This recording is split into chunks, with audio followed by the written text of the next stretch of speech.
Чаткал районунун Канышкыя айыл аймагынын башчысы коррупцияга шектелип кармалды. УКМКдан кабарлагандай, шектүү Жаңы Базар айылына спорт зал кура турган компаниядан долбоорго салынуучу 25 миллион сомдун 10%-ын, тагыраагы 2,5 миллион сомду пара катары талап кылган.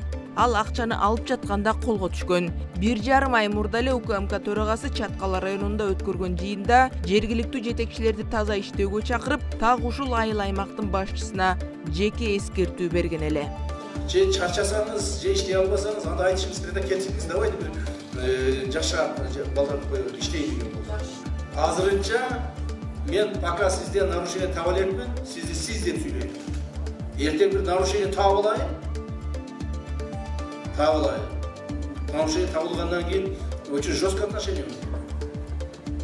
Колу бутуңузду кайрып туруп алып камерага тыгып, ошол жерде жаныңызды суруп туруп 5-10 жыл бергенде, анан кийин ошондо эсиңизге келет, айтасыз. Айттарым бар, ошол деле токтоп койбоптун депчи. Ошого жеткизбеңиз, макулбу?